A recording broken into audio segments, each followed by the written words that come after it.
Պարոն Քթոյան, Աղաջանյանն արդեն իմ տեղը ներողությունը խնդրեց։ Պարոն Աղաջանյան, հենց կպատասխանեք, որ ձեր սրտի վարչապետը ազգային ժողովում հայհոյանքով է խոսում եւ հանրության հետ հանդիպումներում հայհոյանքով է խոսում։ Եթե դա դուք նորմալ եք հանդիպում, հենց այդ հարցին կպատասխանեք, ես էլ մնացած հարցերին կպատասխանեմ։ Այժմ սիրելի հայրենակիցներ, Նիկոլ Փաշինյանն ու ԿՊ-ն առավոտից իրիկուն ամեն տեղ բարձրաձայնում են, թե Հայաստանը դարձրել են ժողովրդավարության բաստիոն։ Խաբում եք։ Դուք մոռանում եք հիշել, թե ժողովրդին ինչ խոստումներ եք տվել ՔՎ խնդրելիս եւ ինչ եք կատարել այն ստանալուց ընտրվելուց հետո։ Չեք ուզում խոսել այն մասին, թե ինչու ձեր խոստումները ոչ միայն չեք կատարել, այլ նաեւ ուղիղ հակառակն եք արել։ Բա ինչու, երբ եք ներողություն խնդրելու ժողովրդից, ձեր ընտրողներից իրենց խաբելու, ՔՎ-ի դիմաց տված խոստումները չկատարելու համար։ Ինչու չեք այսպես հերթով կարգով ներողություն խնդրում։ ՀՀ ներկայացնում եք ժողովրդավարության բաստիոն եւ երբ հակափաստարկներ եմ բերում տիմերից, հերթով կարգով սկսում եք ինձ հերքել։ Տիկին Ստեփանյանն ասում է, դա նրանից է, որ մենք տարբեր պատկերացումներ ունենք ժողովրդավարության մասին։ Հետաքրքիր է, որ ինձ հերքում է եւ որպես հիմնավորում կրկնում է իմ ասածը։ Այո, տիկին Ստեփանյան, ես ամեն անգամ խոսել եմ, որ մենք տարբեր ընկալումներ ունենք ժողովրդավարության մասին։ Մեր պատկերացմամբ ժողովրդավարությունն այն է, որ ժողովուրդն է վարում։ Ժողովրդի ընտրած ներկայացուցիչներն են դառնում իրենց համայնքի ղեկավարներ։ Ձեր պատկերացմամբ ժողովրդավարությունն այն է, երբ ժողովրդին եք վարում։ Ձեր պատկերացմամբ ժողովրդավարությունը ամեն ինչ անելն է, որ ժողովրդի ընտրալին հեռացնեք ու մեկուսացնեք։ Ձեր պատկերացմամբ ժողովրդավարությունը մեծամասնության դիկտատուրան է, ինչը հակասում է ԵԽԽՎ բանաձևերին։ Եվ ի հաստատումն այն բանի, թե Հայաստանում ժողովրդավարությունը բարձր մակարդակի է, խոսում եք Երևանում կայացած ժողովրդավարության ֆորումի մասին։ Դա այն ֆորումն է, որ առանց ընդդիմադիրների դուք ձեզանով հավաքվում իրար գովում եք։ Դա այն ֆորումն է, որ ընդդիմադիր падգամավորների մուտքը ոստիկանությամբ փակում եք։ Դա այն ֆորումն է, երբ ձեր ղեկավարին հարցնում են Վանաձորում մինչև օրս շարունակվող թիմ խայտարակության մասին, սկսվում է բորբոքվել, խուսափել պատասխան տալուց։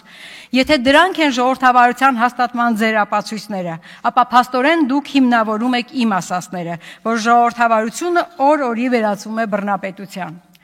Խոսքի ազատություն եք խոստացել ու ամեն օր գաղտալսումների հիմքով գործեր եք կարում ու կալանավորում մարդկանց։ Առանց հարգելու անմեղության կանխավարկածը, հերթով արժանամբիոնից ու բոլոր հարթակներից մարդկանց հանցագործ եք կարգում։ Երբ եք ներողություն խնդրելու ձեզ ՔՎ տված մարդկանց այսքան խաբելու համար։ Դուք ժողովրդավարությունը սարքել եք ձեր բրենդը, բայց ամեն օր պատերին եք ծեփում, գետնին եք փռում ու վրան ասֆալտ փռելով առաջ գնում։ Սա է ձեր իրական սարքած ժողովրդավարության բաստիոնը։ Տեսել եք, չէ, հետևել եք, չէ, թե ինչ արագությամբ են ճաքում ու քանդվում ձեր նոր սարքած փռած ասֆալտները։ Գիտեք ինչու։ Որովհետև իրական ժողովրդավարությունը չի կարող ասֆալտի տակ մնալ։ Նա կամաց դուրս է գալու ասֆալտի տակից, բարձրանալու եւ ապտակելու է իրեն այնտեղ պահողին։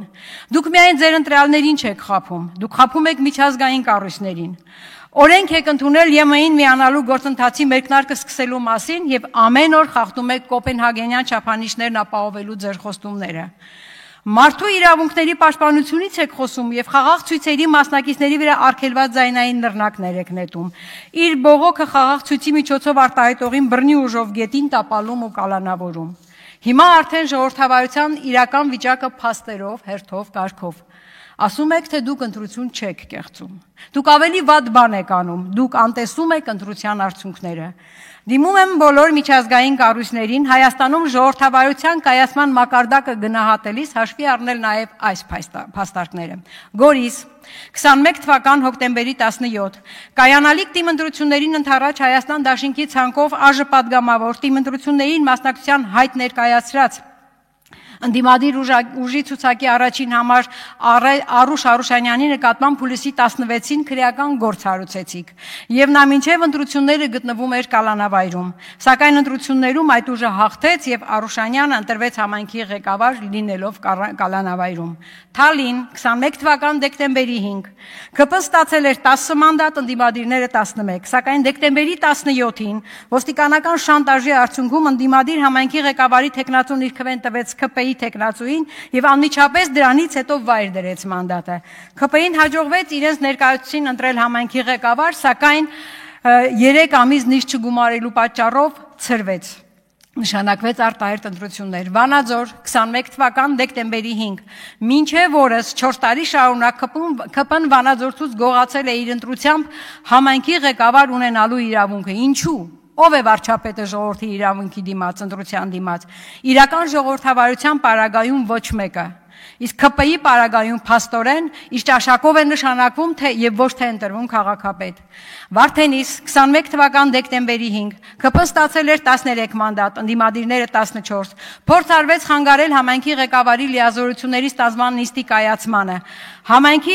ղեկավարի երդման արարողությանը, չթողնելով ավականիներին մտնել քաղաքապետարանի շենք, գողացվեց Վարդենիսի համայնքապետի աշխատասենյակի բանալին ու կնիքը։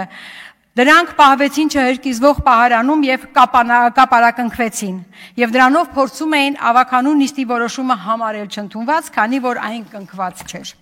Բերդ 22 թվական սեպտեմբերի 25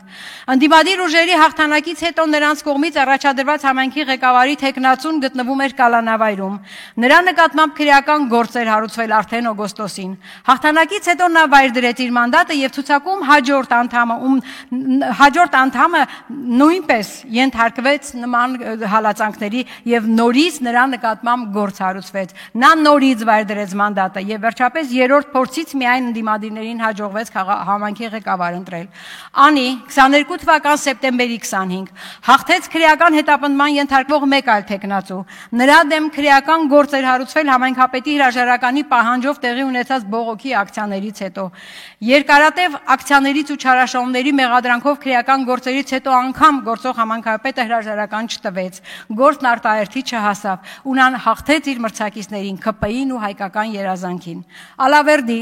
ոստիկանությունը շրջապատում է քաղաքապետարանը, թույլ չի տալիս, որ ավականու ընդդիմադիր անդամները ներկայանան նիստին։ Իրենք իրենցով ու ԿՊ թռածով նիստ են անում համայնքի ղեկավար փոխում։ Ախուրյան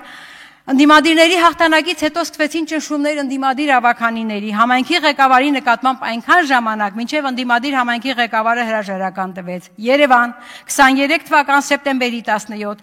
Իշխանական ու իշխանամետ ուժերը ունեցան 32, ոչ իշխանամետները 33 մանդատ։ Իշխանական ուժին հաջողվեց հրավիրել համայնքի ղեկավարի ընտրության իրավազոր նիստ եւ իրենց 32 մանդատով ընտրել համայնքի ղեկավար։ Սակայն համայնքի ղեկավարի լիազորությունների ստանձնման նիստը այդպես էլ քվորում չհավաքեց, իրավազոր չէր նիստը։ Սակայն այդ ամենը չխանգարեց ԿՊ ներկայացուցիչ համայնքի ղեկավարին չստանձնելով լիազորությունները օգտվել այդ լիազորություններից։ Փարաքար սպանվում է ընդդիմադիր համայնքի ղեկավար եւ ուղիղ հաջորդ օրը վարչապետը այն բնութագրում է որպես վրեժխնդրություն ու իրավապահ մարմինները այդ բարկացը դիտարկում են որպես միակ ու անհերքելի, ինչպես Ազատի կացարանում 15 զինվորի կյանք խլած հրդեհի դեպքում։ Այդ ինչպես է ստացվում։ Կարող է ձեր վարչապետը պայծառատես է, թե կարող եմ ողջամիտ կասկած ունենալ, որ ինքը նախապես տեղյակ է եղել դեպքերից։ Գյումրի 6 ամիս մտածելուց ու ավելի հարմար բան չկարողանալով գտնել, առաջ քաշեցիք կամ սարքեցիք կաշառակերության գործ։ Շոուն ինչի համար էր։ Այդքան ոստիկանական ուժի կենտրոնացումն ինչի համար էր։ Նրանց վրա ձեր իսկ ներկայացրած կաշառակերության գործի գումարից մի քանի անգամ ավել ծախսելն ինչի համար էր։ Գործ կար, կասկած կար, հրավիրեիք համապատասխան կառույց, հարցաքննեիք, բայց առանց շոուի։ Տեղի ունեցածը ուղղակի հարձակում էր ժողովրդի քվեի վրա։ Դուք չեք հանդուրժում ժողովրդի ընտրությունը, տեղական ինքնակառավարումը։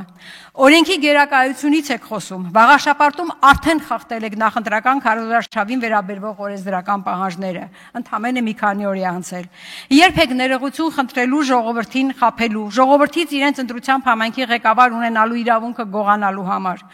Դուք շատ լավ հասկանում եք, որ այլևս սուտ խոստումներով քվե չեք ստանալու, հիմա էլ անցել եք վախեցնելուն։ Դուք բոլորից լավ գիտեք, որ ընտրություններում հաղթելու շանս այլևս չունեք։ Հույսները դրել եք վարչական ռեսուրսի վրա, մարդկանց նոր ստերով կերակրելու համար թեմաներ գտնելու վրա,